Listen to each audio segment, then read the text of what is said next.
All right. So you were living in Ukraine and you moved back to the States when? Before the war, I take it. Yeah, that was August 2020. Okay. Well, that was pretty good timing, I suppose, Great, to move great back. timing. After the pandemic, when would the pandemic really kick off? In March. So making content in the world and then all the flights stopping pretty much had to iterate. So we decided to move back to the States. So you decided to move back early in the pandemic. Why? Well, like you were still, I mean, you were making YouTube videos. I've seen videos from you from probably even 2017, right? Well, a lot of the videos were taking place in the world. So Ukraine was the home base, living in Kyiv. And I had what, 30, 40, maybe 50 Ukrainian videos. I pretty much tapped out of all the content I wanted to do there. But what was great there, what still is great, not now because of the flights, but where it is in the world is 2 hours to Istanbul, 2 hours to Helsinki, 2 hours to Germany. The Middle East is Yeah. close. So when you're trying to start a channel, you're not making any money really. You want to spend is the least amount, and you want your flight times to be 2 hours. It's great. So it was a great home base for that moment. But Plus, Ukraine has great food, and the people can be really warm if you're not on the outs. oh yeah, no, I love the culture. I went to Ukraine the first time right around 2001. So I those former Soviet countries are fascinating. I went to Ukraine in 2001 or 2002. Yeah, Yeah, I lived in Odessa there during that summer there. So that was like, that's a different kind of a wildly different place now. sure. Uh, Um, but I feel your fascination with Ukraine. I really enjoyed it. I thought, wow, this is a different world. And I remember like, in the United States, when you're in high school or college, there's like tough guys that they're smack talkers and they like throw their weight around. That exists in Ukraine, but they will definitely not. It's not like, oh, that's just a rich kid who has a fancy car that's going to like back off as soon as stuff gets real. That's like, no, that's a mafia guy's son, and you'd need to not, you just walk out of this club and never come back here. And if you see that guy again, just go the other way because this is a real problem for you now. Yeah, know your lane. Things are pretty clear there. People either love you or they don't. You're never Mhm. guessing which one either. That's a good point. It was an interesting place, and I've told this story on the show before because I remember one of the first bits of advice I got in Ukraine was don't ever talk to the police and never get into a police car. And coming from the United States, I was like, that makes no sense because if a cop talks to me, I'm not going to be like, I'm not getting in your car and I'm not talking to you either. That's not an option over here. And they were harassing me, the cops. And I remember these mafia guys and the kids that I met who were like mafia kids who wanted to be friends with an American because I was the only American in the freaking city of Odessa that was under age 50 probably at the time. There there were guys importing construction equipment. There were no like kids hanging out there by themselves. So they were fascinated and I was equally fascinated with them. They were like, never talk to the cops. And if you have a problem with the cops, you call us right away on the cell phone and we'll figure it out. And I remember being like, oh, that feels good. That's a good thing, but probably will get me in trouble. And another tourist came out there. I forget where he's from, Germany or something like that. And I told him, hey, never get in a police car. And he's like, yeah, right. And of course, day 5 or 6, whatever, the cops like get in the car and he's like, okay, but I didn't do anything. And then sure enough, they're like, give me $100 and I'll let you out of the car. And he's like, wait, what? And they're like, yeah, you just can't leave the car until you pay me all the money that's in your wallet. I want $100.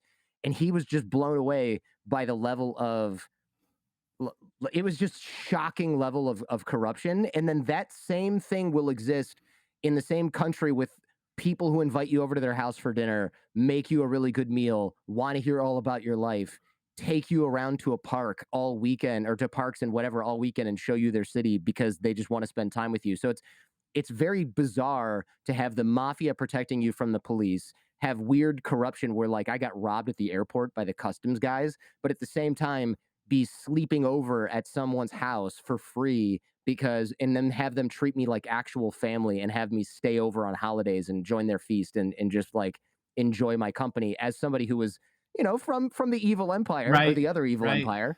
And it's just amazing that those things exist in the same location, both psychologically and geographically. Yeah, 100%. And I will say things cleaned up quite a bit since 2001. So I moved there in 2016. Kyiv was having this renaissance period. It was after the revolution in 2014. New restaurants, new art installations, music on the streets. The police cleaned up quite a bit in the cities. That's great. There are areas, obviously provincial areas you get into and you're paying the guy out for whatever. But it Yeah. cleaned up from what I heard and from what I experienced. So I lived there in this very in one of the best times, I think, 2016 to 2020. Yeah. But Yeah. when Lucky you. yeah, and when I it was very interesting. When I got there in 2016, hardly anyone spoke English. In 4 years, the majority of young people spoke English. That's It incredible. changed so quick. That's Yeah. unbelievable. Nobody spoke English when I was there. Yeah. I mean, it was like no, not. I don't remember meeting one person who tried. I'm sure it happened, but I barely remember one person who tried to speak English with me, even if they were somebody I met through their English teacher. They were like, "I'm not going to even try," you know. And I don't speak Russian. At that point, I barely. I could be like, "Hi, I like I like Vareniki. Can I have a beer, please?" I mean, that's where I was at, and that was the dominant language. That's interesting. It shows you the effect of like the dominant culture or the culture for which they have an affinity and the effect that that has on the younger generations. Oh So yeah. interesting. Well, also the Poroshenko, the former president, he opened up, well, pushed hard to get visa-free travel to Europe. So young Ukrainians could go to Italy now for the first time, really. They could go before, but they needed a certain amount of money in their bank account. They needed to go to the embassy. It was a huge process. So there's just this crazy opening, and everyone was just going west as much as they could. And they'd have these trips to Italy or Spain or wherever. I would say Ukrainians were traveling at that time more than, definitely more than Americans or most Europeans, even just because it was But new for them. more than Americans, if you're not counting inside the United States, the bar's pretty low, right? Doesn't isn't it like some low digit number of Right. Americans even have a passport? I should probably look this up. In fact, I'm going to look it up right now. The figure is now more than 40%, and it grows every year. Okay, so but still like half or less than half, which I bet you if you took Europeans, it's more like 98% have passports. Yeah. To be fair, we have geography that's far removed from places. For If you're sure. working the average job, what are you getting 2 weeks off a year? You're not going to be going, overseas. Some No. people don't have No, the you're not going money. to Sardinia on vacation. You're going to Vegas or you're just happy to be at home so you can organize your garage. That's what my parents were like. Yeah, and my wife, who's Ukrainian, we've been married a couple years together, about 5 or 6 now. She was not really into the States. Reason being is she worked for Norwegian Airlines in Kiev in customer service. She was dealing with people all the time, like, my Yeah. grandma flew last year. She had a terrible experience. Can I get some money off my stuff like that, right? So she thought all Yeah. Americans were like that. Now we live in the States. She absolutely loves it. She thinks it's such a cool country. We're just in Montana. She's like, how is it that Florida and Montana are in the same country? They're totally different cultures, different climates, different experiences. And so I would say that I'm going to defend the American that hasn't traveled. I suggest everyone travel that can, but it's pretty amazing now that I'm discovering with my content all that's in this country. I really had no idea before, honestly. I always wanted to go abroad. Now I'm really happy with touring around the US at this point in time. Yeah, you mentioned that you're really fascinated with the American subcultures, and I'll talk about that in a second. I am curious that you came back from Ukraine, and what big differences stood out in the beginning? Like we're in it. I'm the frog in the boiling water, but you're just coming back into the kitchen, you're Right. sticking your hand in that same water. This is a weird metaphor. Are you feeling the heat? You know, what are you seeing that's different in the United States from when you left until you came back? Okay, so I ignored the States for 4 years. I didn't see any media from the US. I was out of it completely. When I came back, the first impression was, oh my God, this air is so good. This air is amazing. Just it Like actual the like actual air that you the breathe. oxygen. Yeah. I'm like, wow. Because in Kyiv, there are no restrictions on catalytic converters. So it's the graveyard for poor emission cars in Europe. They go to Mhm. Ukraine. Or the KAMAZ, the big trucks. I'm sure you remember Oh yeah. those. No catalytic converters. The inside of our balcony had soot. So you rub your finger down and it's Mm. black. Okay, that to me got to me after a while. What Yeah. was the snapping point where the Chernobyl fires? I don't know if you remember those, right before we left. So there are fires in this radioactive forest. The winds are Like a forest fire, a right? for A yeah, wildfire. forest fire. The winds are blowing all of that air into Kyiv. Ooh. Big Ag decides, oh, it's a great time to burn because we got a bunch of smoke in the sky. Anyways, I have friends that are telling me this. I can't fact check it, but they're like, yeah, they're paying off the environmental agencies just to burn right now in my apartment with the mask on. Okay, this is That's horrible. pre-COVID. Okay, I'm wearing because the air is so bad, and it wasn't all the time. and I don't want to complain because there's so many components and aspects of that country that are amazing. But those are the simple things you notice when you come back to the US. I'm hearing people complain about infrastructure, and I'm like, I mean, compared to where? I mean, maybe Switzerland is better off, but you're not even, it's not apples to apples here. That's a small country. I'm like, how good are these roads? Oh my God, we drove across country, didn't hit one pothole. I'm like, this place is a get anything you want. You know, I want an avocado. Okay, easy, not an issue. Yeah. So I don't believe you on the pothole thing. I saw your Detroit video. There's a lot yeah, of potholes that's in my true. hometown, man. That's true. That's true. Yeah, Detroit roads are terrible. Um, Yeah. the first thing was just, I guess, the political landscape, like just the division. I came back to Vermont where my mother lives. That's where I grew up. The first 17 years of my life were there. BLM signs everywhere. I'm like, okay, interesting. Whitest state in the country. I start looking into this organization. Uh, Look, agree or disagree with what they do. Everyone has the right for whatever. But a lot of these people supporting didn't even really know what they're supporting. The actual fundamentals, the nuts and bolts of what the group was pushing, right? So I'm Mhm. asking people these questions and nobody really wants to talk about it. They just wanted to sort of support. So this actually prompted me to be like, okay, what is it like in the hoods right now in New York City? Like, let me just go into the blackest neighborhood I can find and make a video. Mhm. And I did. I've been to a lot of US inner cities now because I'm fascinated with them and I want to hear what the people there have to say about issues in the country and what their lives are like. And thankfully, other people find that interesting, so they watch the videos.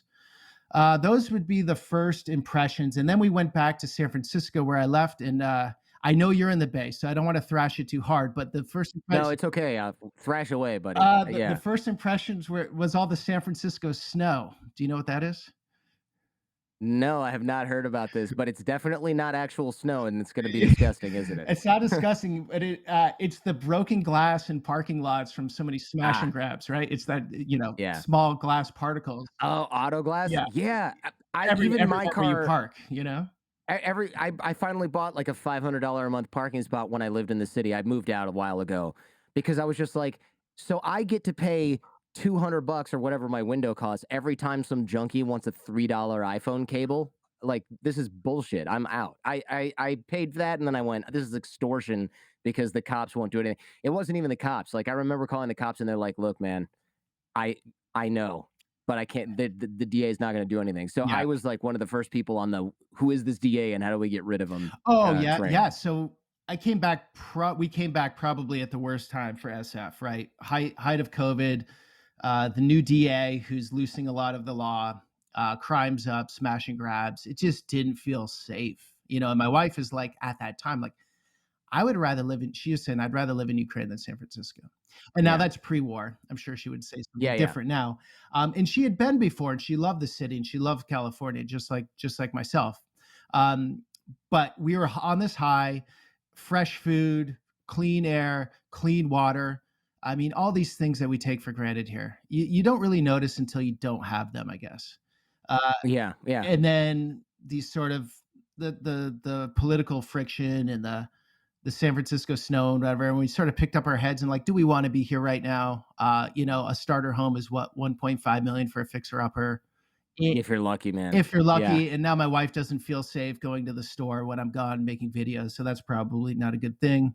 And you feel a responsibility bringing someone to a new country that you absolutely. got to like Yeah, set them up in a good way. And so those were the first impressions. I don't want to be negative. I mean, I am loving being back in the States. I am more pumped on the States than ever in my life, despite all the craziness right now. I'm like, thank God. I'm so pumped to be here. We're going to move to Italy, actually, out of Ukraine, ooh, because I nice. have a Italian passport also. And I would have run out of content quick, with the Yeah, pandemic, the but restrictions. the Amalfi Coast, bro, looks pretty nice to me. I've daydream about that. I day and night dream about that. It is beautiful, but I would personally take a trip down Big Sur over that these days. Well, you're close enough. You can do it. Yeah. It looks like you're just using a little GoPro on a stick when you do your videos. Like it looks like you just have almost like a selfie stick with a GoPro at the end of it. It's not like you can't afford a big DSLR camera or a camera guy, but so there's a choice here. Did you find that you get better and more authentic reactions maybe when you have this less invasive camera? Yeah, 100%. It's about my channel is really about getting authentic interactions. I want to get people's voices in their most natural state. The bigger the camera, you put a big DSLR in someone's face, they Yeah. think this is serious and they It's performance time. Yeah. performance time and oh, I don't want to mess that up. The GoPro I run with, the GoPro 8, I don't even have the 9 or the 10 because the 8 is a little bit smaller, it doesn't overheat as easily. Doesn't look like anything. And so there's no way I'm going to get into a Hasidic Jewish person's home with a DSLR. But if I No. go in and I'm like, oh, I'm making a video, I'm with these guys, and I ask them, of course, I don't want to do like some covert video, but they'd look at me and they're like, that's nothing. It doesn't really mean anything. So it's the psychology really that comes with a camera like that in the content I can get. So you lose some things. You lose audio quality at times. I have to work with that a lot. The GoPro does a pretty good job for YouTube. I mean, it's not a nice DSLR, but the access I can get, the quality content I can get, it's worth it. There's pros and cons to it, but it works for me. You must hear no a lot when you because I've seen you ask, "Hey, can I film in here? Can I film in here?" And you leave that in sometimes. I assume you ask 100 times more than you actually end up leaving that in your video. But people must be like, "No, not in here." That must happen all the time. Not as much as you would think, actually. Really? Yeah, it's not even that common. Yeah. That's got to be part of the deal with the GoPro because I look when I used to do like man on the street stuff. There are so many people that didn't want to be filmed even in public, but you're literally you're like, oh, only a few million people are going to see this, but you've got that little camera, and it's almost like, oh, this is just for his like vlog. It doesn't occur to people. You're right. It doesn't go over that line where people go, oh, this is a Yeah. I production. want to show you. Where is it? 1 second. Here it is. Yeah. And I even have a little wind protector. This helps with sound. So it's almost even more stealth. It's just this little guy. Oh yeah, wow, that's it, huh? That's it. And there's just this protector over it. But it's just It's just a GoPro with a glove on it, basically. People. Yeah. and that, occasionally I do that, but it's mostly like that. And Wow. I I can would be I can worried hold it about right not. here. I just hold it right here and I keep eye contact with I someone see. and we can and they forget it. They honestly don't even think about it after a while, most of the time. I'd be worried that when I hold it out, I'm just not even filming me or the person I'm talking to, and it's like aimed at the sky, and I can't tell. You must have Oh that's like yeah. an extension of you at this point, though, Yeah, right? I have to know. I feel on the stick exactly where I'm at. I feel up on the screws here. I know if I'm pointing the camera at me because I don't want to keep looking at it because it looks No, yeah, artificial. Sometimes I have to, but because I've done that, I'm like filming and the thing is going to the sky, and I've yeah. gotten better at that. I mean, the number one thing is make sure the power button's on. I mean, you're trying to factor in many things. You got to get someone in an interesting moment. You have to ask an interesting question. They're saying something, the light, the cars are coming, the audio, and then you get everything and the power button's off. So there's a lot of little components to it. That's the story. I mean, man, when I'm recording, I'm always like, "Is the audio on? Is the audio on?" And I have backups of my backups because I'm like, I can't get this person to say that thing again because you can't. Well, I might not even be able to talk to this person ever again. Like in the case of Kobe Bryant, I was like, I might not get this chance again. Little did I know that was how true that was. But you can't. You also can't say, "Oh, can you say that again in that exact same way where you sounded surprised?" It just won't ever happen. Exactly. I know you traveled through Iran, Eritrea, which is kind of like the North Korea of Africa, countries like that where the people are friendly, but the government is incredibly authoritarian, almost totalitarian in terms of monitoring the populace, secret police, control over the population with security services. What does that do to your psychology when you're there? You have to be a bit naive. Like if you're a traveler or making videos, are two different realities. So in Yeah. Iran, the last trip, I went in on my Italian passport because Americans have to be on a guided tour because of political Yeah, yeah. relations, right? So Italians can go anywhere, and but they see you with some wires and some cameras, albeit a small one.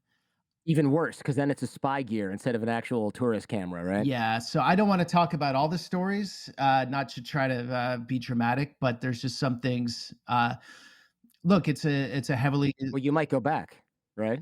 yeah, I might. I don't know if it would be smart at this point, to be honest. Oh, Look, really? I show it Iran. I'm there for the people. I'm not there to rip apart the politics. There are plenty other avenues for that. I really want to give the people some voice because the reason I started this was, as you know, traveling, people in politics get connected sometimes. Like, oh, that's Iran, and they're like this, and it's like, yeah, the government's like that. The majority of people are like something different. So trying to break the two apart. The Middle Easterners really understand that well. They might say, we hate US foreign policy, but we don't hate American people. And that's one of the most pro American countries on the planet, Iran. Crazy, right? Like they're Yeah. very open, very hospitable, easy to connect with people. So that was a bit tough with the shoot. I had a camera stolen, I think by a government official. I was gonna say it's Uh, probably the cops, yeah. yeah, and definitely monitored, definitely closely followed. I didn't step out of line. I didn't do anything I shouldn't have done. But you know, you've been in North Korea, right? Like you don't cross the line, whatever that might be. Eritrea, I just went as a tourist. I did make a video there actually, but that's when I first started. Just went as a tourist. It felt fine to travel as a tourist. And you're right, North Korea of Africa, 4 flights a day in and out of that country. Which is actually kind of a lot if you think about it. I mean, Yeah, this is a place with like one TV channel, I think one radio station that's legal, one newspaper that's yeah, legal. They don't allow outside information. I had when I was in New York, this is like a decade ago or longer.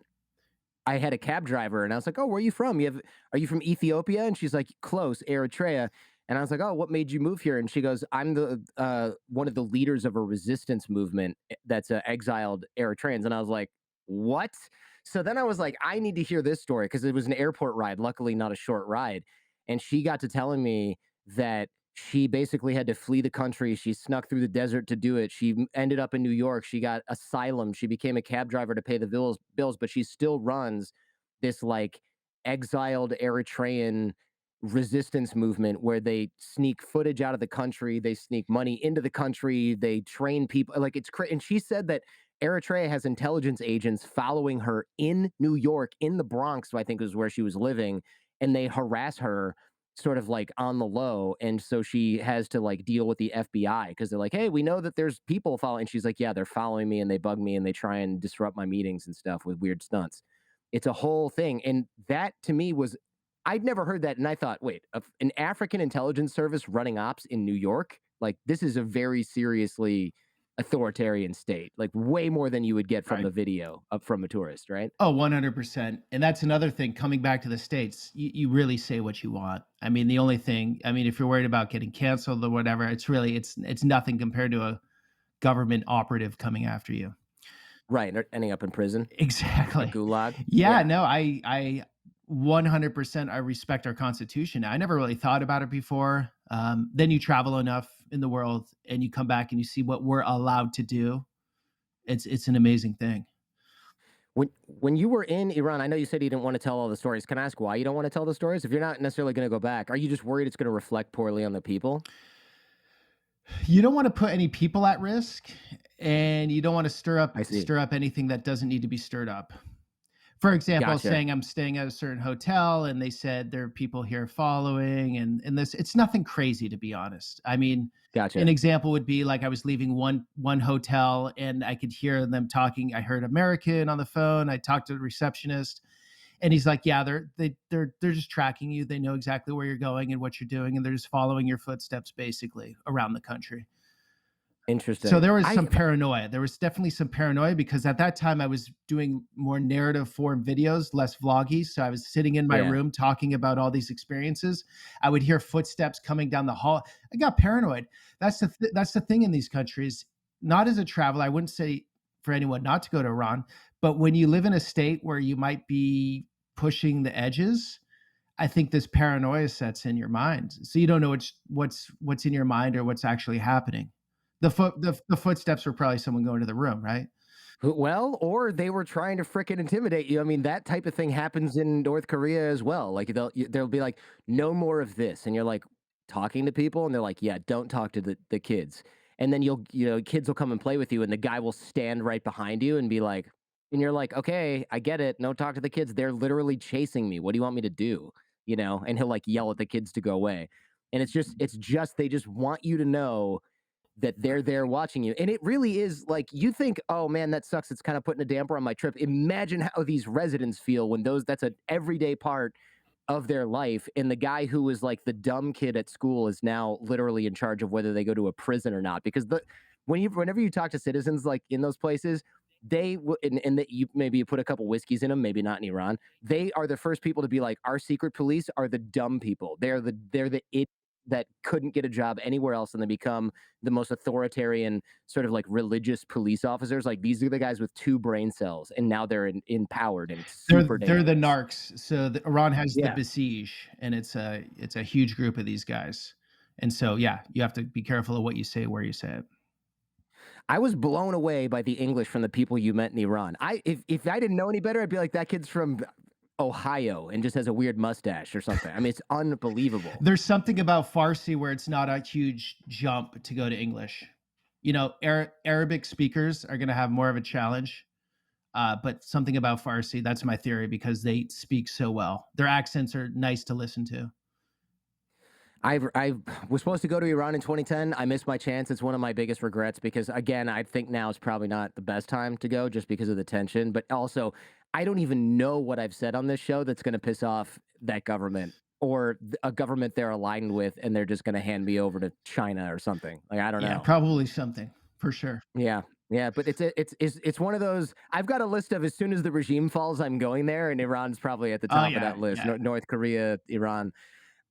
Do people recognize you in the street? I mean, they must. People recognize me in the street, and I have my audience is like 1/2 of 1% video, and the rest is audio. And you've got a huge visual audience.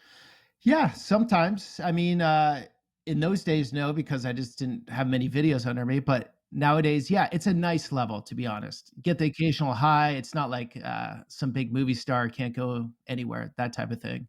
Um, Yeah, I wouldn't worry about that. yeah, I'm never going to have to deal with that particular type of pressure. yeah. Um, I think being on YouTube makes it way more casual with that. People feel like, hey, how's it going? You know, it's not like some star. It's not like a movie star walking down the street. It happens sometimes. It comes in waves depending on the series. For a while, I was really popular with young Hasidic Jewish women. I found that to be funny. of Never course, thought that yeah. was coming. No, that makes complete sense. That community is so insular. So when I was in college, I also hung out with the Hasidic Jews and went to those like Shabbat dinners because they Oh kind of yeah, they if you're Jewish, they're like come here. They want you. They like use their tractor beam to get you involved in as much as possible.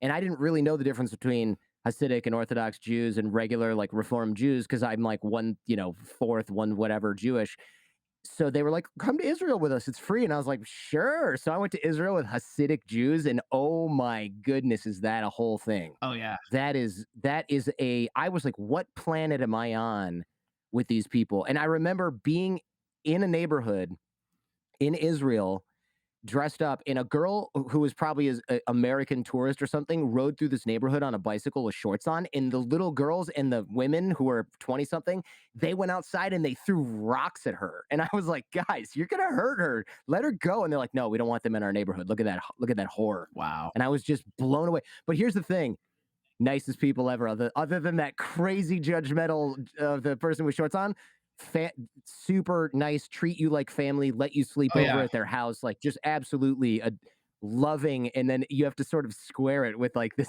stereotype that they have of everybody who has their sleeves undone, and it's like, guys, that's the rest of the world. Calm down. yeah. I was lucky. I met a great guy. He's a friend of mine. His name's Shlomi. He's actually a YouTuber. He goes into all sorts of countries. He goes into a lot of Middle Eastern countries as a Hasidic Jew. He did videos in Saudi Arabia. Wow. So he brought me into the community. I was in with the right guy. People were awesome to me. I didn't have any I bad experiences. I think that video is phenomenal. Just looking at you interacting with those, they are usually not that open, Yeah, as Shlomi probably explained to you. yeah, It's not something where you can just walk in and be like, "Hey, I just want to check you guys out." I mean, that is immediately like, "No, thanks." yeah, 100%. Not an easy one. Tell me about the hood, man. I started off when I was watching your videos with you going to East New York and hitting the housing projects, stuff nobody sees. That's kind of your bag, your jam. You make this joke in the beginning. This place has no Starbucks anywhere. That's how you know it's not gentrified yet. But it really does actually indicate that it's not gentrified like at all. It's almost just forgotten in many ways, right? You've got like the local bodegas and the pizza shop and not much else. And a lot of stuff was closed. What struck you at first when you walked in there and into these complexes?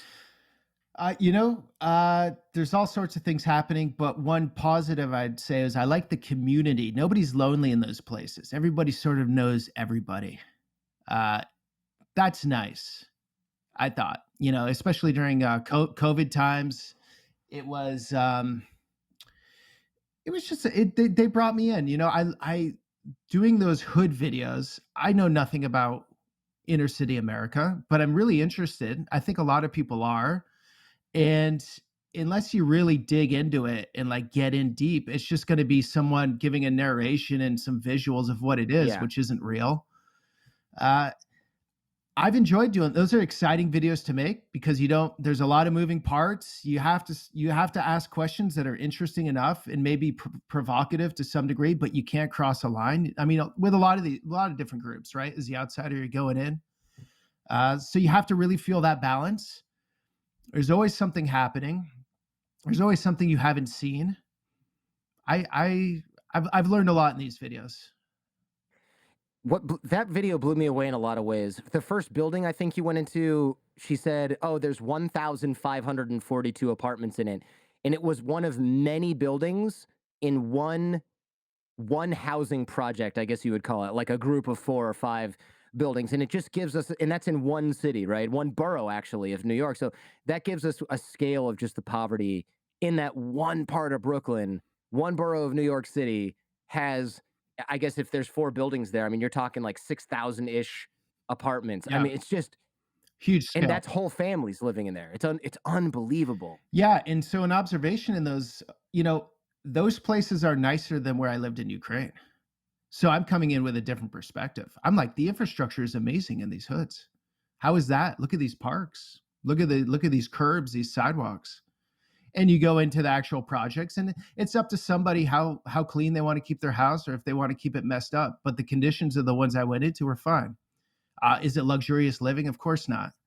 So that was a big eye opener, honestly. If even in South Central LA. Now, the problems might not be on the surface. That's what I've also learned. You're in a place that doesn't look so terrible, and people say it's really dangerous here. And I'm like, yeah, it doesn't, feels pretty fine, but you don't know as an outsider. And there's a whole dynamic going on, and there's all that inner beef. I've learned a whole new lexicon too in the hood. I never said Yeah. beef before. No, I was gonna say beef sounds like one of the words you learn when you hang out in those areas. You said in the video you just got invited to go check it out. How do you get the ideas for the videos that you create? I mean, if you don't even know a subculture exists, how do you get the idea to go visit and document that subculture?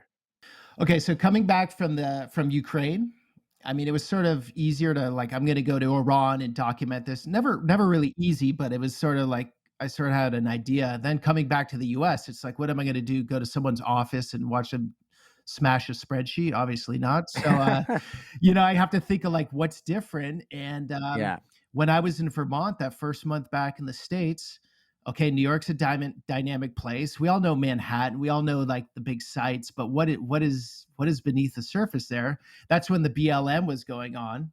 I made a video, BLM in the whitest state in America, in Vermont, and that was the toughest video I made, but very interesting. And it's sort of like, okay, now I want to go to these black, because it basically Vermont's pretty much all white.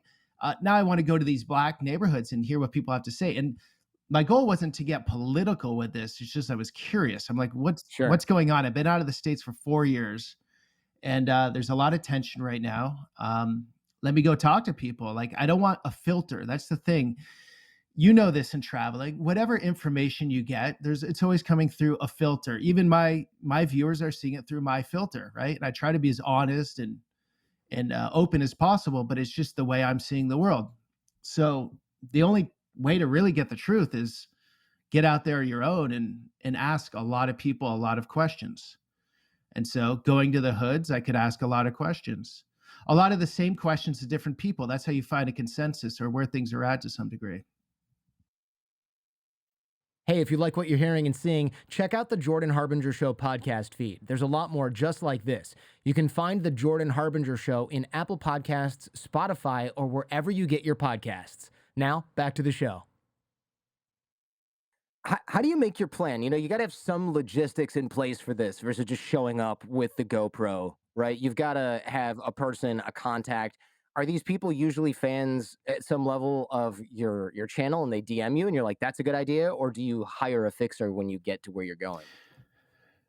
Mostly the I put something on my social medias. Anyone know of anyone in the hood, for example? Uh, for example, Shlomi, the Hasidic Jew, reached out to me. So a lot of it comes organically through my Yeah. fan base.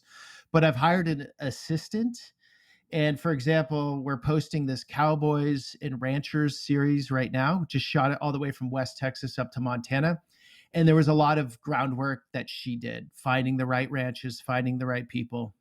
So I'm putting more into that. Is it's really like if you're a chef, the best food you're gonna make is gonna you gotta have skill, but you really need good ingredients. And so the people in my video are the ingredients. And it's really important I find the right people. I get lucky a lot. Like I've had very few people that just fell short on the camera. But overall, putting a lot more effort into that. Yeah, this makes a lot of sense. I feel like for me, I definitely record shows where I go, oh God, that could have gone better. But mostly at this point, I think I'm able to see who's going to be able to give a good interview or drag a good interview out of them, kicking and freaking screaming, somehow. But with camera, on camera you don't necessarily get that same option, right? Because if they Ah, can't perform, they can't perform, or if they freeze up, they freeze up, and that's it. my number one job is to make someone relaxed in front of the camera. So How, step one, GoPro. yeah, go step one, GoPro. Step two, do you preface it with anything? Like, do you have any sort of, let's sit down and talk for a while about growing No, up and here? No, no, no tactics like that. just have a casual conversation. I realized too is not to like put any pressure or say like, oh, we're gonna start recording now.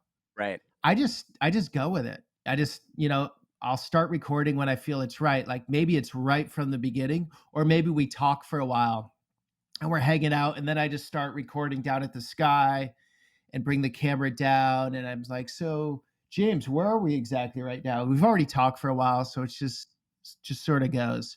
And beauty of editing is you can, if anything gets off, you can just cut it out in the edit. Well, that's funny. I mean, it's the same thing with our interview that started 16 minutes into our conversation or Right. something Yeah. like Yeah. that, right? Same thing. Yeah. Really similar. Yeah. I think the worst thing you can do as an interviewer or as probably a creator is go, okay, we're starting. Hey, it's Peter Santanello here, everybody. All right. And then the person's like, oh crap, it's starting. And that's it. Exactly. That the rest of it's terrible from there out unless they're a rock star. Exactly. In the hood video, in the New York one that we were just discussing, the guys you met in the morning, your host Kashmir, the first thing he did, I mean, he's a funny character actually. The first thing he did was buy a vape pen, a small bottle of liquor, and a juice, and then he went to a dice game. And I was like, "Oh, he's playing it up for you." But one of the guys said, "Oh yeah, we do this every day." And but really, I hoped that was not true because it made me a little bit sad. The guys are like in their 20s, maybe 30s, and I'm like, "Please tell me all you do every day is not just drink outside, smoke weed, roll dice, and gamble." Please. It made me feel empty inside just hearing that. Some do. It to lack purpose like that is profoundly hollow somehow, Oh, yeah. right? It just that's Yeah. sad. And if your environment's like that, everyone around is Mhm. like that, it's uh look, Cash is a rapper. Cash makes some great music. I don't know what else he's doing for work these days, but he works hard, at least at music. So I don't think he's just sitting around playing at dice all day. But a lot of guys are. Mhm. And Yeah, if your dad did that and your friends do that, what's gonna make you step out from that? Some will. I just did a video in Atlanta. It was titled "Rich Atlanta," and this guy grew up in the hood. Now he's I saw that one. crushing in real estate. Yeah, I mean he's very well dressed, well spoken. His emotional that's what people get in the hood too. Emotional intelligence. They can read anything. They can read you up and down, right through you in 1 second, immediately, because it's a survival skill in those areas where things aren't always stable. You have to read your surroundings really well. So it can actually a guy that can break through and gets in sales like real estate can do really well. Yeah, yeah. I suppose it's a survival skill that can serve you well if you are also intelligent and you figure out how to capitalize on opportunity and you are able to put yourself around those opportunities. So it's not. I want to clarify, and look. Don't let me put words in your mouth, but I want to make sure that people aren't like, oh, well, you have this advantage when you're there. You have every Oh disadvantage, yeah. but you at least Yeah. are building one skill that maybe you can leverage. No, I think it's, it's an issue that needs to be addressed, and I really, it really bothers me that there aren't some, maybe there are, I just haven't seen it. Some very wealthy people or people with clout, right? Why doesn't, say, Obama and Oprah Winfrey in Chicago get together and say, we have a really bad problem in South Chicago, South Side. We're going to make this a test for the rest of the country. And we're going to put all the resources in here. We're going to do the summer camps for the kids. We're going to do as much as we can to turn this around. Because if your father has, if a guy has 8 kids with 8 different mothers in 8 locations, your odds are stacked against you. And that's happening a lot. It happens to a lot of kids, their father's not there. So how do you change these cycles? And from my understanding, all the people I've talked to, you have to go in at the kids level, and you go in hard with all of the resources. It's not just money either. People need good role models. They need inspiration. They need to see that there's a way out, right? I Until that happens at a large scale, I don't see any of this changing, and it's just getting worse. So yeah, I'm not saying it's an advantage to grow up in the hood because your emotional intelligence is great and you'll go crush it in sales. I'm just giving an example there of, Yeah, of course. here's a guy that figured it out. But most people, if your father threw trash on the side of the road, you're going to throw trash on the side of the road. Most likely, it's just how it works. And so we need to go as a country. Again, you can have these areas live in their own ecosystem, and you look the other way and ignore. But it's like a salad. I'd like to, like, a country is like a salad. You can have all great ingredients, but if you put bad dressing in at the top, it's going to ruin the whole salad. Maybe a bad metaphor, but the point is, you want to make all areas of society healthy and doing well, right? And then everyone's going to benefit from that, right? Yeah. I'm oversimplifying big time. Of course. Yeah, no, But of course. I'm the king of terrible metaphors, so I appreciate that you threw that one out there. yeah, It still works. it's a bad one, but the point is, it really bothers me that more attention isn't put into these neighborhoods, and you need to hold people accountable for things too. It's not just throw a bunch of money. That will not fix a damn thing. It's just going to buy, for many people, more booze and more food to eat, playing dice. For many of them, it will. They need to see a way out, and there needs to be, like, rewards and carrots and sticks of some sort. I mean, that's the only way I got. I had a father that made me do things, and if I didn't, there was a punishment. And thank God for that, because I have to post a video every week right now, and I have to grind through it at times, and I might do away with a night of sleep because I'm grinding, but it's because I had that in my childhood, like that internal battle that was like, he fostered that in my head. Like, you do your work. If you say you're going to do something, you follow through. If you don't follow through, you have no credibility in life. And so if I'm going to do a video every week, no matter what, I have to post that video. And especially on a platform like YouTube or what you're doing, that's a necessity. I can't be like, I'm just really tired, I'm just going to not do it Yeah. this week. And it doesn't work that way. It reminded me of when I took a trip to prison for my 40th birthday. I was not incarcerated. I Okay. took show Okay. fans to volunteer in a maximum security prison. I should probably clarify that. But yeah, 72 of us went, something like that. And I was struck by how much of a warehouse of talent that place was. A lot of the guys, a lot of the guys locked up in there were really smart. They had great business ideas. They had let's just say, natural entrepreneurial spirit, which is probably one of the reasons that some of them were in there. Not probably, definitely one of the reasons that some of them were in there. They chose crime, but they had brilliant setups. I mean, in fact, a buddy of mine, Cos Marte, who's been on this show, he went to prison for drug trafficking. He runs a fitness business now. He's out, but his drug trafficking business in New York in the 90s, he basically invented Uber with operators and cars and delivery and on demand, and he invented Uber, but for like crack and cocaine. And it was ridiculous how successful it was. And I think he was like 17 or 18 years old at the time doing this. So this is a guy who, if he had grown up in the Bay, would just be running some startup that is worth $2 billion. But instead, he grew up in a terrible part of New York, like Lower East Side, and was like, "Oh, everybody wants drugs. I'm going to fill that demand with a better system." And he gets popped doing that. But it seems like the project, had a similar vibe. You see as you hear in Kashmir's story, it's generational, right? He takes you to Cypress Hill, not just a hip hop group from the '90s, I guess, and he says, yeah, my grandma used to live here, so I was here all the time. And my parents, they met and they lived here, and I used to play in here and over there. Now he lives down the way, which is also a housing project. So that's three generations of people, just many of them wasting their days away in public housing and going pretty much nowhere. I mean, he's good with his music, but a lot of those guys, they didn't seem to have any ambition at all. They were just wasting, they're just killing time. Yeah. And a lot can get by just doing that. So I feel you need good examples. And as a country, again, I that's why I do these videos. I mean, they are fun to make, and I like these guys. All the guys I meet up with, they're cool. They're cool to me. It's a real big education for me. It's interesting stuff. I mean, for example, in Compton, I mean, there's a real order to things too. It might look like chaos, but for example, in one project, they have black mat. Okay, black mat is behind one of the buildings. So if there's beef, if there's some serious beef between two people, they say black mat, and they go back there and they fight it out with their hands, not with guns or knives. And everyone crowds around, and that order is established after that. Love that or hate that, it is what it is. It's very primal in that sense. Like, there is a hierarchy. There is a lot of respect towards people in specific positions. And in that, there's a lot of love too. There's a lot of people getting together and lending money to others and helping them through the day. I'd say they're way less lonely than where I live, in the neighborhood I live. People are more to themselves, and pros and cons for each. It's a complicated place, the hoods, and a lot of these guys don't want to leave. What are they going to go to one bed apartment and do what? Like, a lot of them want to be around their friends every day. Yeah, every building on that tour had a shrine to, and I'm paraphrasing here. He said, "Yeah, this is a young, talented kid. Everybody liked him. He just recently passed away."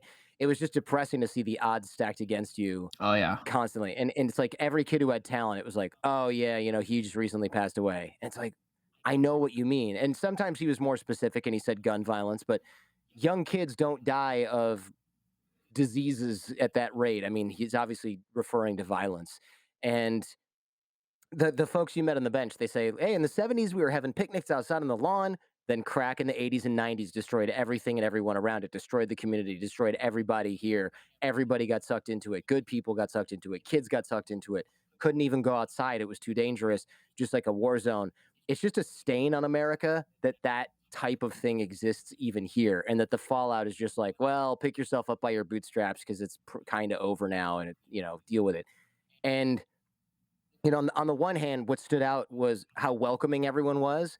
And then you'd see these gangster dudes like walking up to you, fast, shirt off, chains out, almost aggressive energy. And then he's like, "I just want to tell the kids, don't try and make a bunch of money. Stay in school, figure out who you are in life, and then you can move forward and make something of yourself." And I was like, did not expect that guy to say that Yeah, Mitchell at Ames. all. Mitchell Ames. Yeah, he was all flex, and Yeah. he came in hot. You have to navigate that too. I'm like, how I react to that is going to determine a lot. Like, they're testing you, always testing you non-verbally. Not like Cash is testing me. He's bringing me in. It's super friendly, but people you come in to randomly, what's the white ball dude doing with a camera? What are his intentions here? You've got access to some really interesting subcultures, right? Chicano, Amish people, or as my family in Michigan says, Amish. Not sure why we can't say it right, but they're Amish.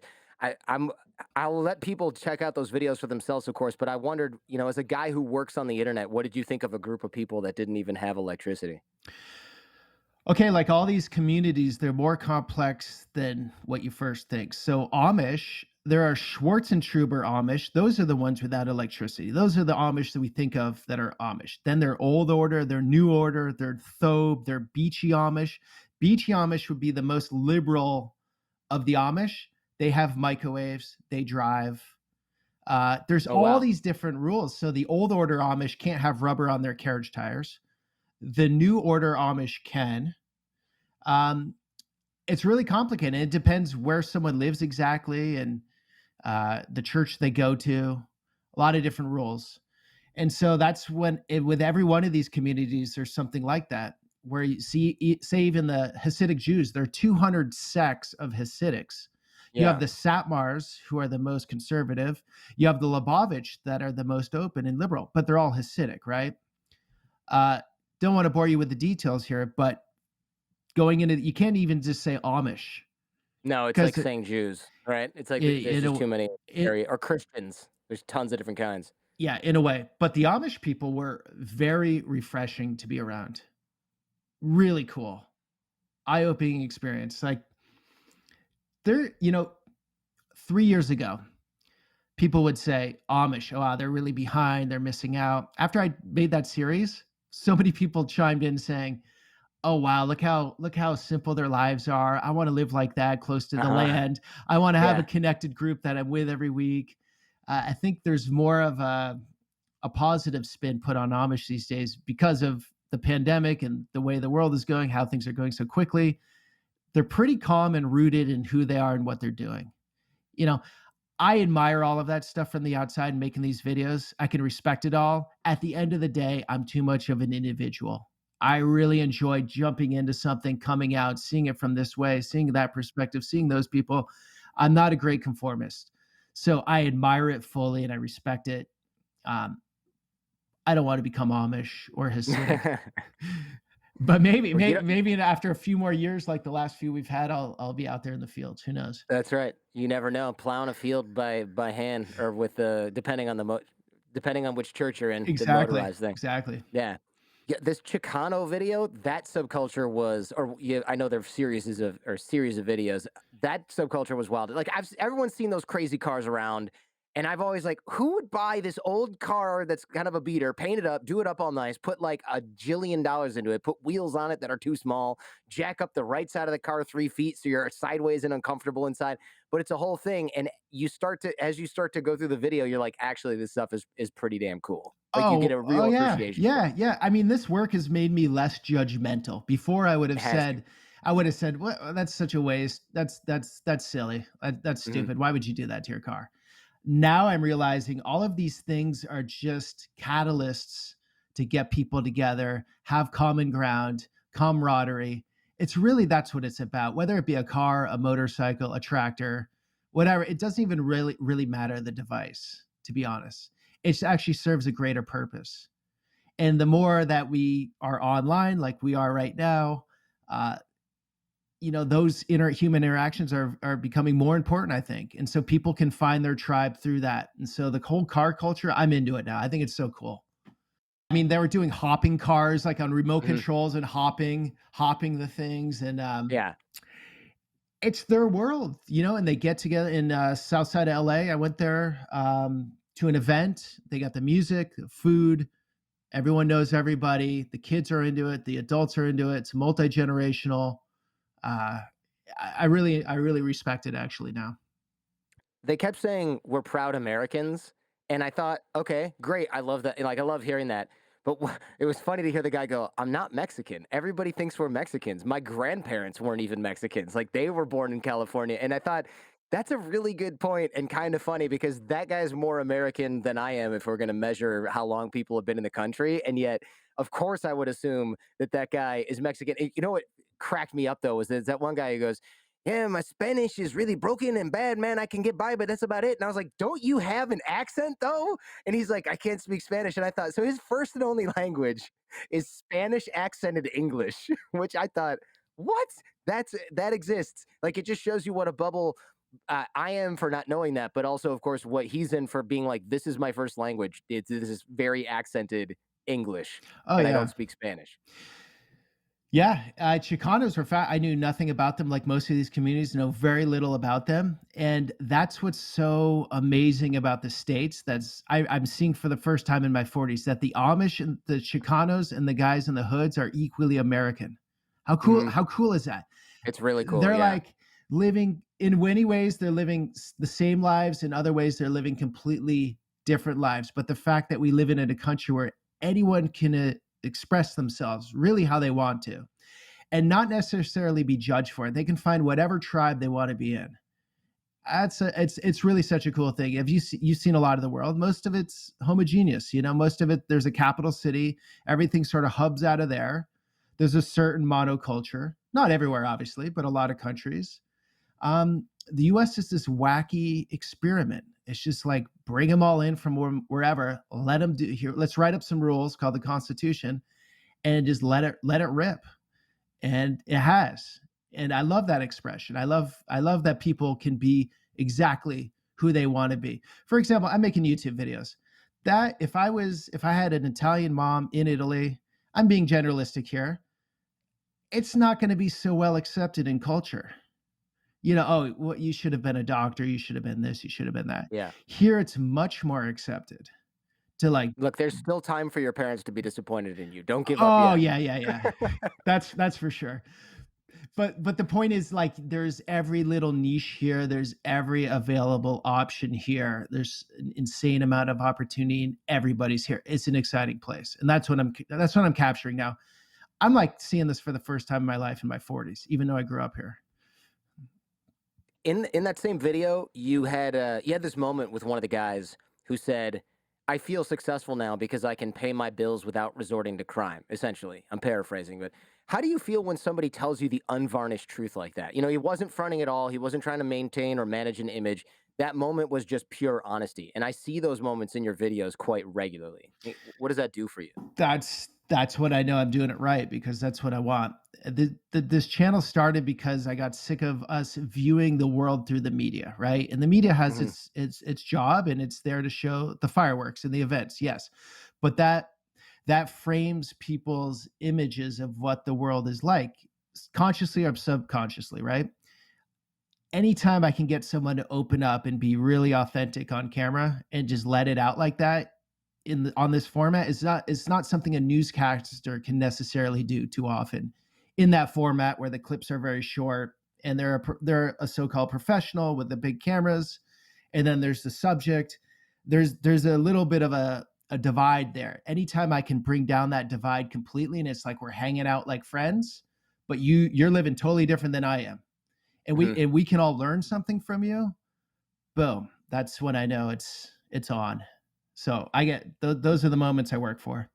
Yeah, I know that feeling, and that's like that satisfied feeling where you're just like, "This is good now." Like, if I'm done now, this is good, and you can go eat a relaxing lunch and exhale, and it's like, "This day has been worthwhile." I totally, get that feeling. Do you storyboard or structure the video before you go, or are you just kinda going along for the ride, so to speak, get a ton of footage, and then you piece it together when you're editing?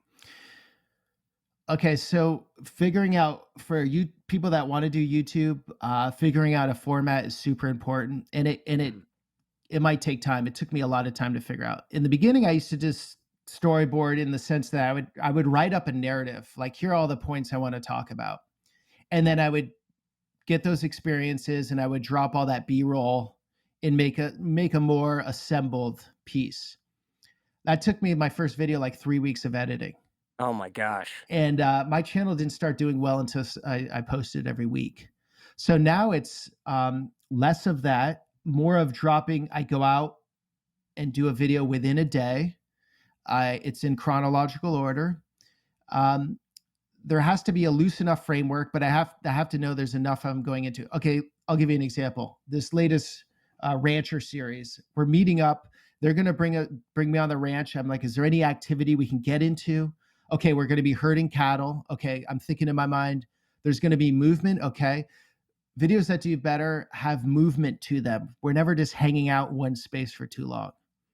So I always have to like ask probing questions and sort of let the subject decide where we're going to go, what we're going to do, because I want them to feel comfortable. And I don't know their turf. I don't know if I'm giving a clear answer. Actually, every video is sort of different. It does make sense though, right? Because I mean, what I'm trying to sort of do is paint the picture that you are not necessarily you don't have an idea of what you're going to do, and you're like, okay, now we got to go ride horses. Okay, now I want to go see the cars. Let me get more footage of the cars. Can we do the thing with the car where it does this? Like, you're letting them live their life, and you just have to be in the right place at the right time to capture it. Not saying you never ask for anything B-roll wise, or I don't know, A-roll, is that a thing? But probably, or at least from the look of it, they're going about their business and you're filming it, and they're playing up for the camera a little bit, but Yeah. really not much. But then you've got a ton of footage, and you've got to storyboard it in your head after you have it. Like, okay, I have this piece, and this piece. That's the talent and the skill, right? Because how do you keep all of those ideas in your head and then arrange them in a way that makes sense after you have them? It's like dumping out a 10,000 piece puzzle, except you don't have the final picture on the front of the box. And it's like, okay, make whatever this is. And you're like, is it a landscape scene or a picture of a person? I have no idea. Just fit the pieces together. I mean, that's how the hell do you do that?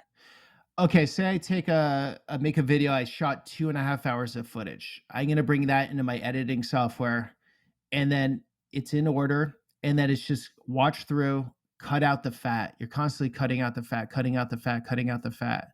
So it's just shrinking down, shrinking down, shrinking down. Okay, it gets a little delayed here. We're gonna do what I call a flow section, which is like traveling between two locations. I take that B-roll with my iPhone in slow motion. So I can do speed ramps where you make it go fast and then slow, add music. And so that will give a gap if there's too much dialogue. There's different ways you can be creative to try to keep a flow of a video. Honestly, it's serendipity. A lot of times it just happens. And videos, it's like any musician. Some songs are better than others, and some videos are better than others. You asked me this prior to the show. I do arrange my show before the show. Like, I've got notes here, but once we record, not much gets moved around, slash nothing really gets moved around. Unless you're like, oh, I forgot to define this in the beginning, then maybe I'll splice it in there. But really, that's it, and it makes editing a little bit easier. And also my engineer Jason does that. Shout out to Jace, my engineer. But like, a lot of it is just cutting out sneezes, me talking over you by mistake, an internet glitch, you spilling water on your lap and cleaning it up. Like, that stuff all gets that didn't happen, but that stuff all gets cut out. Any pee breaks, and then it's like that's the show. But I don't get to go like, oh man, I really need to get this other totally different thing now and then put it in there and act like we actually covered that. That just doesn't happen. Yeah. Yeah, and I go into a video thinking I usually have notes and I've thought about questions I want to ask, and like what you're doing. You're doing preparation here, and there's things the conversation is going to go where it's going to go, but you're framing it and you're guiding it. That's what I have to do too. And I try to go in with the average person in mind. Like, what are their? I don't want to go in as a specialist. I don't want to talking about Satmar, Hasidic Jewish people from the get go, and like have all this knowledge on them, because then I will lose 99% of the audience. I'll be like, okay, what's the difference of Satmars versus this group over here, Lubavitch? I don't really know much of it. And I might know something about them because I read something, but I have to frame it for your average person. With Chicanos, I started like, how do you define a Chicano? Is that someone that was born in the US, or they like have one Mexican parent, or how does that work exactly? And that might sound really naive, but that's why I think these work, because Yeah. that's where most people are at. That's honestly that's where I'm at before I started researching. So when you do your prep and your research, do you read what, like, a Wikipedia page on Chicanos, or are you spending like 8 hours learning about nuanced Chicano culture or Hasidic Jewish culture? It depends. Before I got my assistant, Kimberly, shout out to Kimberly. She's awesome. She does a lot of this research, and she'll prepare a brief for me now.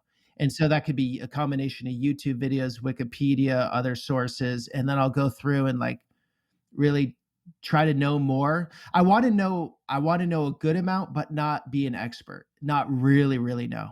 Because then I'll come across like that in the video, and I'm not really an expert. I just read something, I'm regurgitating. So it's a balance, and I'm putting more effort into that actually than when I was just starting. It was just like scrambling to keep up, like post that video and then I'm off to the next video 2 hours later type stuff. How long does it take you to create, let's say, a 45-minute video on the channel? I'm from traveling to the place. You're not going to count the flight time, but you still got to book the logistics, film it, edit it. What's sort of the all in Okay. investment of time?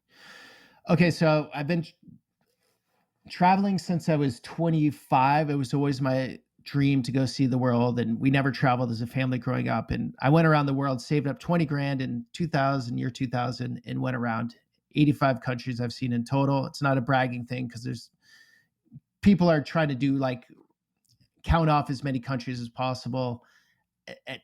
It hasn't been that. I've been Istanbul 20 times because I find it interesting. I want to keep going back and learning more. Anyways, the point is, I'm probably putting okay. Here's sorry. Let me rephrase this.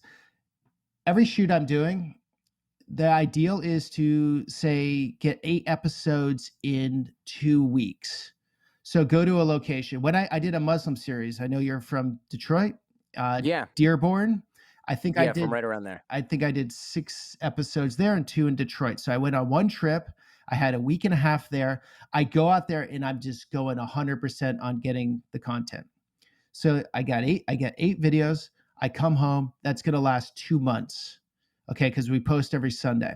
Now, the editing time for a 45-minute video, my wife is now editing. So she's taken that task away from Nice, me, which is amazing. great.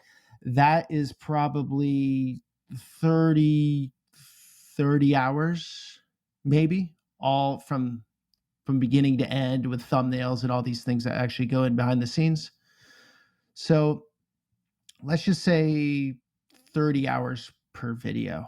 But with me shooting, when I shoot, I'm shooting for a day usually. I usually dedicate a day to a shoot. So there's a lot that goes into it. Before the show, we talked, and you said you didn't make money for a long time, and you had some tough times. I understand that. I don't think I made real money slash like a legit amount of money for probably like 5 to 7 years. I wasn't like I was completely broke, but I certainly wasn't making any sort of respectable living doing this for the first half decade at least. Yeah. No, it took a while.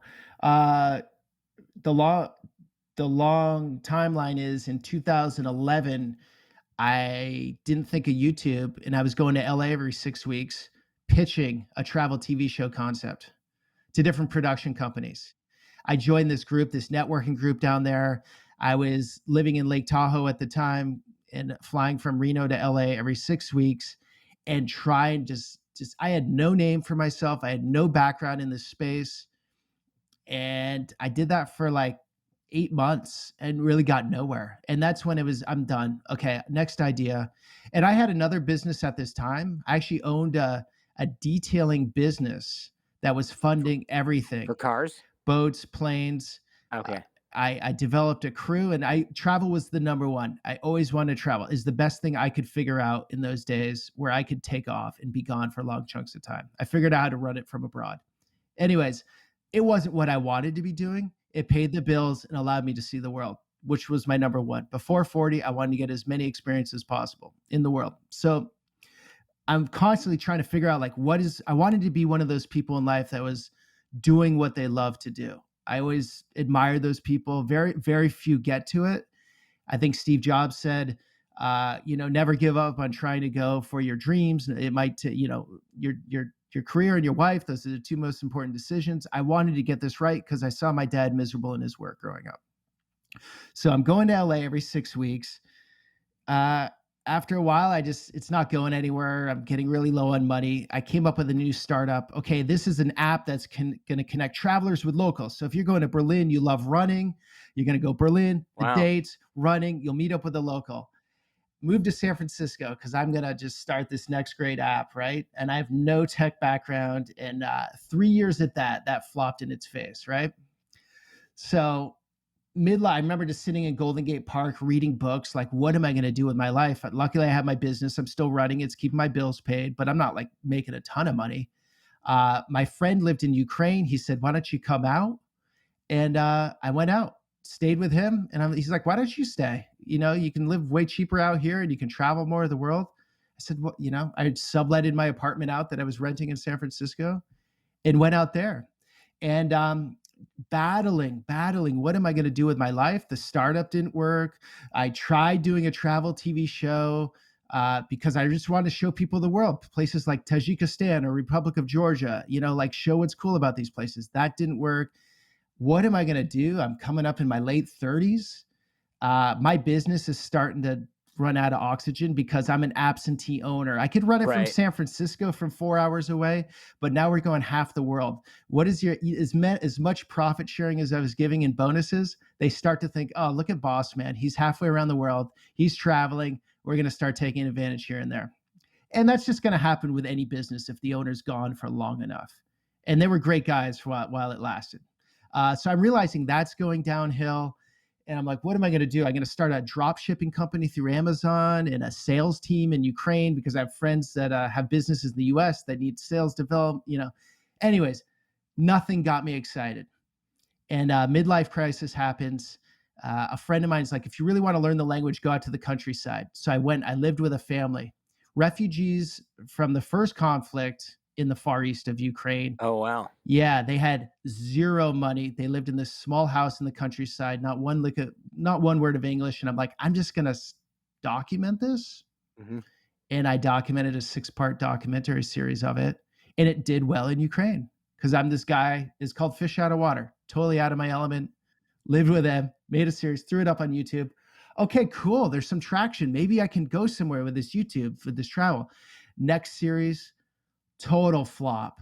Terrible. I have kept everything on YouTube just because it's like that's my journey. But there's no way you could even force me to watch the stuff. It's terrible. Oh, and man. then the next thing, terrible.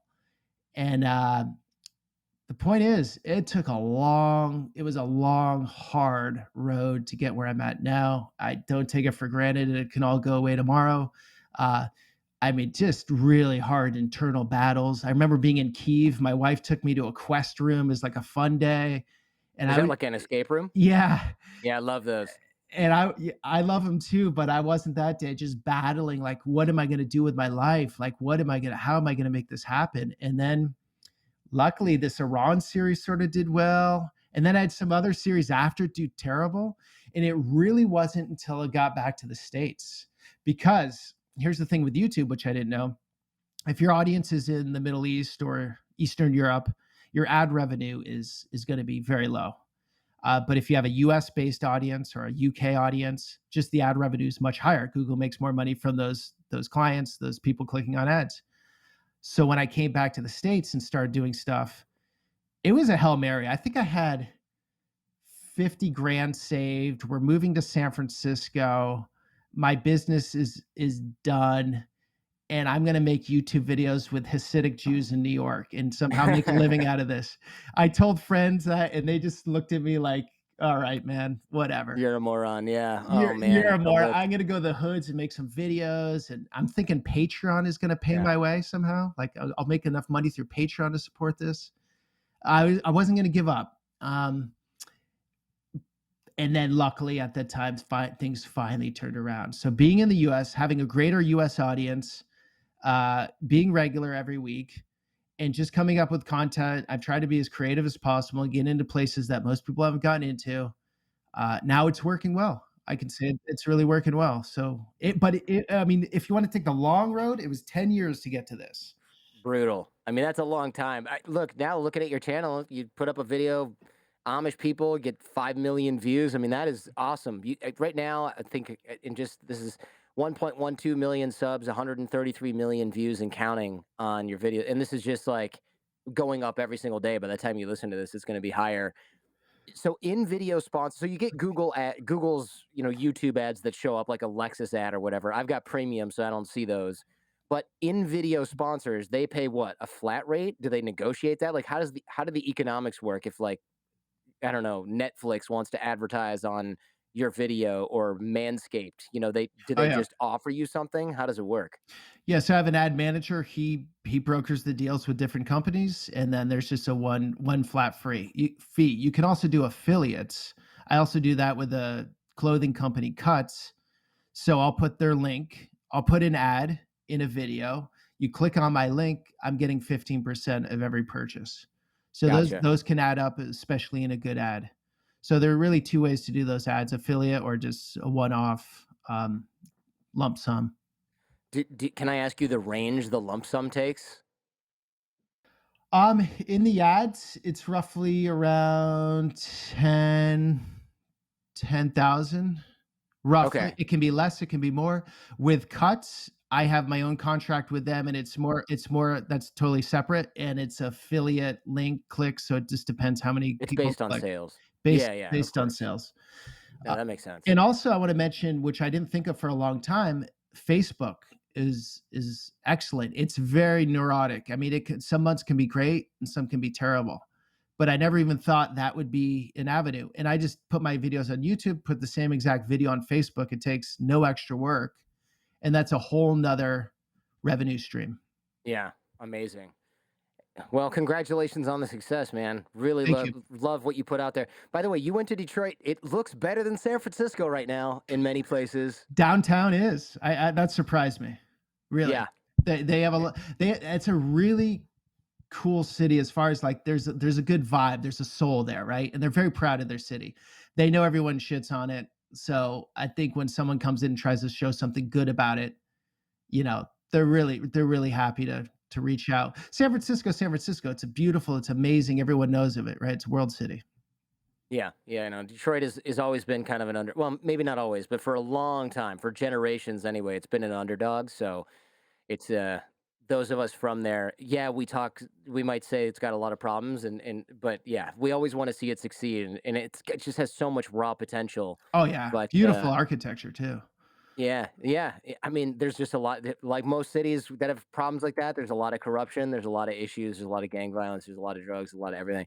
When you eat some of the foods people give you from restaurants or food carts, especially like their restaurant or food cart, I could be reading into this, but I feel like you're not very good at lying about it being good. Like I feel like I can tell when you're like, oh yeah, this is it's good, and I'm like, this guy, this maybe you're not an enthusiastic eater, but I'm like, he doesn't like that. He doesn't like that Yeah, taco. I'm not good at the food vlogging thing at all.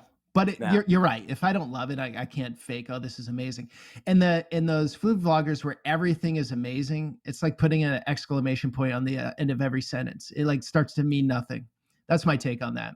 Now that's a good point. That's a good point. You can't just love every like, oh, these tortillas, man, amazing. Well, okay, Yeah. but are they more amazing than the last one you had at the Right, same right, on the right. same food cart? You said in one of your videos, you said you felt successful because you were raising the frequency in society instead of taking something away. What do you mean by that? Okay, so there are things like, when you get ripped off, Yeah, it puts your mood down a little bit. And then yeah. maybe the next interaction with you have with someone else, you weren't at the level you were at before you got ripped off. So maybe you bring them down a little bit. I'm maybe looking too much into it. But I feel like you can add to people, you can add to things, or you can take. And if I can add and make someone feel happy or see it a different way, that's what I mean by frequency. We all have it when we're around people, right? You have an exchange with someone, you feel better after that, or you feel worse if you're paying attention, right? So I want people to feel better. That might sound very egotistical, how I say that, but No, it's like that's leave everybody better than you found them kind of we thing. have so much negativity right now, right? Hmm. I mean, that's really online. It works very well too. I mean, you're a platform that doesn't cohere to those rules, but so much of what if I wanted to go one hard line on a political point, that's going to get a lot of traction. It is. It's funny you bring that up because my next section here was have you noticed how many creators decide Oh yeah. consciously to divide people instead of bringing people together? Like, because that's where the money is, right? If I go right wing or left wing virtue signaling in some way, that is honestly the most effective way online right now to Oh make yeah. a ton of money. So I don't even think it's conscious. I think it's look, everyone wants to be admired for the work they're doing, right? So if you're looking purely at numbers, I try to distance myself from likes or subscribers. Of course, you want more subscribers. Like it's cool to have over 1 million subscribers. It was a big benchmark. Wow, it's like okay, this feels a little different now. I'm not saying it doesn't mean anything, but I'll do topics where I know the video is not going to do well, and it's hard to stay disciplined, I think, online, especially if you're younger, right? And I don't need as much praise. I really don't care as much as when I was younger. I'm so happy being with one woman and my wife, and I don't care if anyone else ever likes me again. I'm so cool with that, right? But Yeah. in your 20s, that's a Yeah. thing. That's a thing. Um, for many people. So here's the danger in all of this. If I take a stance, people give me, let's just say, pats on the back, which means subscriptions or whatever. My channel builds, then the advertisers are going to give me more money. I keep doing that thing. I'm going to get more, more, more. Now I'm in a little bit deep. If I let me just be honest here, okay? That point is really good from over here. I know it contradicts the last point I've been making for the last 10 videos, but it's really good. It's honest, and I want to bring it in. You're going to kill your audience because people come back if you've set your platform up. So it is the responsibility of the creator. Yeah. Uh, you've set your platform up to bring in and reflect something that certain audience wants to see. So that's why I get called everything from a Trumper to a woke dude, because Can't win. I'll go into Muslims in America. I find that interesting. I'll get called more woke there. If I do a series on the border, I'll get called Trumper. I don't at this point. I don't care. I mean, most people are digging the content, but you're gonna like. I'm in between. I think half of my audience is on the left and half is on the right Yeah, that's a way to do it though. Right? politically, and I really try to avoid politics for that reason. I want to go and ask the questions of the people. I don't have to agree with what they say. I respect a professor I had who taught world religions, and at the end of that semester, he told us he was a Catholic priest, but you'd have no idea. I had no idea. He taught 6 of the major religions very fairly, very well. And at the end, and I respected him so much. I want to be like that with my content. I want people like, okay, you can probably see a leaning in how I look at the world and life, but I really want everyone to be able to watch it, and they might disagree or agree. That's cool and feel that way. The space we're in now is you're saying, God, it's like you will get rewarded monetarily. You'll get Hmm. rewarded with your audience. Everyone's patting you on your back. Your family's happy because you can afford a better vacation now. Right. It all adds up. I think it rots the soul though. I think it's a dangerous, dangerous slope to go on, because you'll have people that are intellectually um, capable to understand a grand idea, let's say, and now they've taken one side and they can't say the obvious that's on the other side.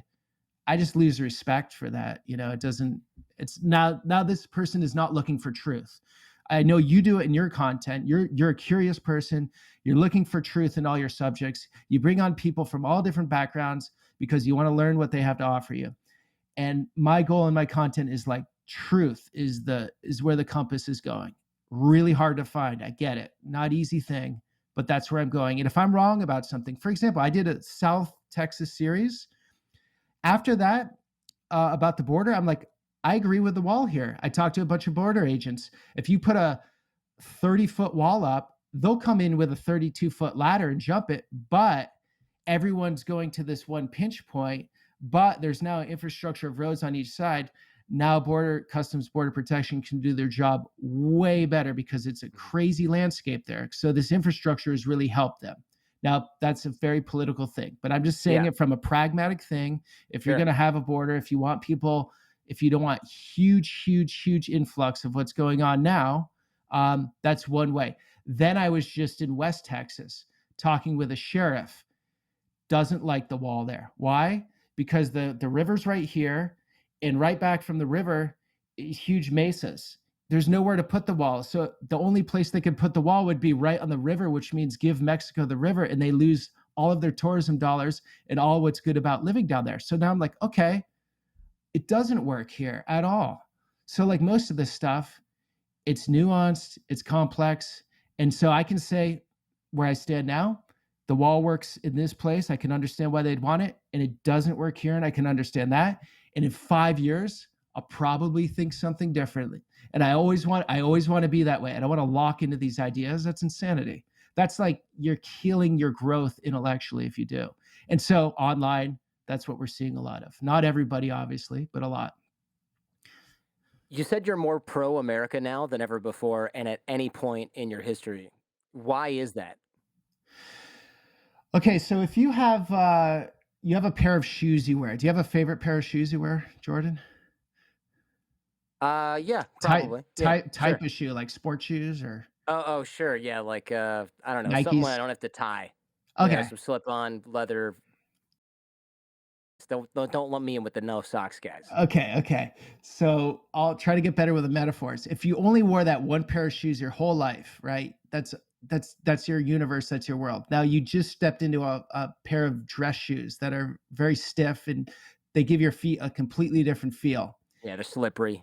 And then and then you go back to the shoes that now now you have something to compare against. So as someone that lives abroad long enough, you're a spectator to your own world for the first time. You're not in the game, you're not playing on the field, you're actually in the stands observing things, what you like, what you dislike.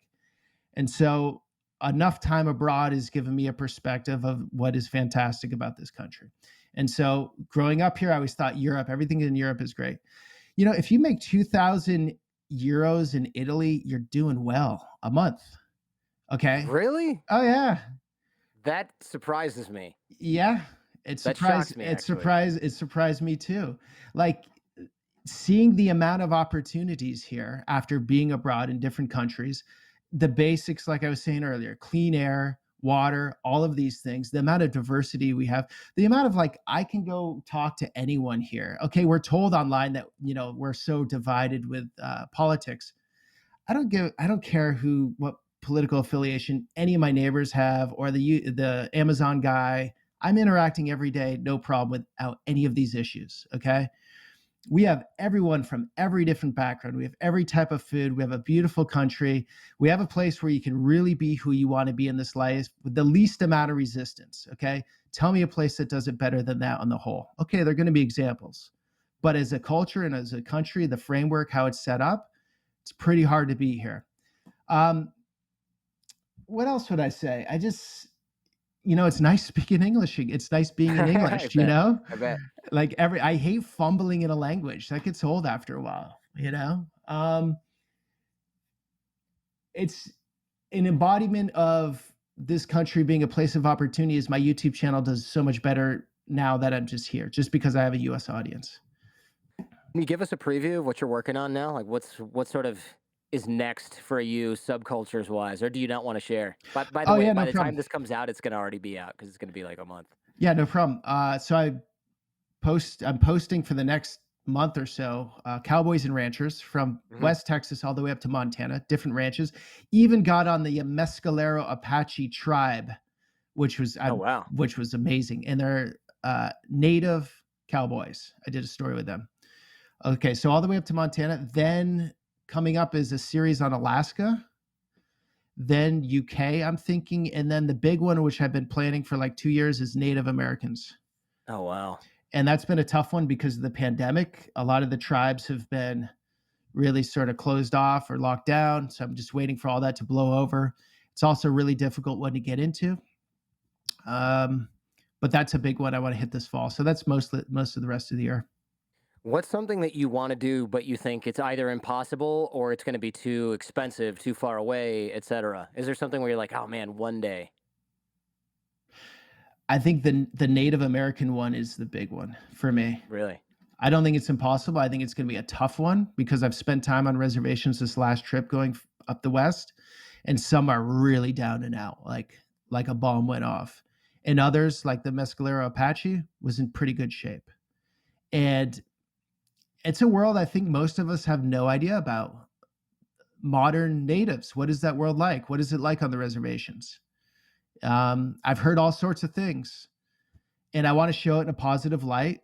But there's a lot of heavy stuff happening there too on some of them. And so, how do you do this fairly? Where you don't. My biggest fear is it does someone wrong, or it like hurts them in some way, shape, or form. The video, like I want all the subjects I meet with to be like, Yeah. oh, it benefits them. Okay, cool.